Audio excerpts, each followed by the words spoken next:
اگر آپ بہترین فیصلہ چاہتے ہیں تو سب کچھ اللہ پر چھوڑ دیجئے، اللہ پاک بہترین فیصلہ فرمائے گا۔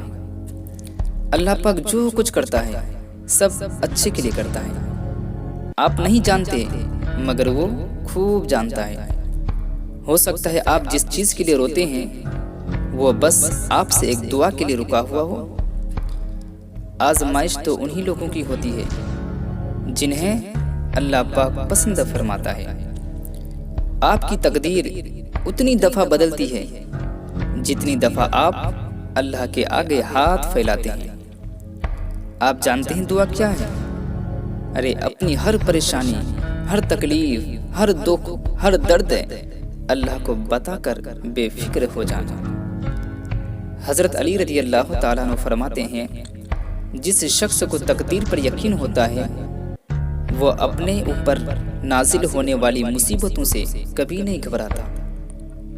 مجھے اللہ کے سامنے بولنا بہت پسند ہے کیونکہ میرا اللہ میری بات بڑی غور سے اور بڑی توجہ سے سنتا ہے۔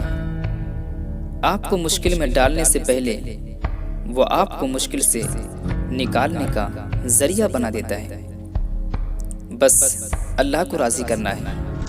لوگوں کو ہنسانے والے کو اکثر دیکھا گیا ہے کہ وہ جب اللہ سے باتیں کرتے ہیں تو رو پڑتے ہیں۔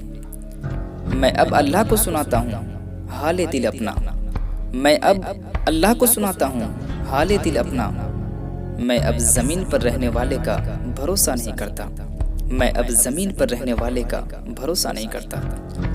اور اگر آپ دل سے دعائیں کریں تو اللہ کیسے نہیں رکھے گا آپ کا دل؟ اپنی اندھیری قبر کو خود روشن کرنے کی تیاری کیجیے، کیونکہ آج زندہ انسان سے لوگ وفا نہیں کرتے تو کل مٹی کے ڈھیر کے لیے دعا کون کرے گا؟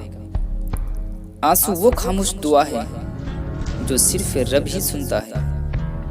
اپنی نیکی چھپانا آپ کی سوچ کا امتحان ہے اور دوسروں کے گناہوں کو چھپانا آپ کے کردار کا امتحان ہے۔ رب سے عشق میں ایک مقام وہ بھی آتا ہے، دعا تو بہت دور کی بات ہے، انسان صرف سوچتا ہے اور اللہ قبول فرما لیتا ہے۔ بھول جائیے کہ آپ کون ہیں، بس یہ یاد رکھیے کہ آپ کا رب کون ہے۔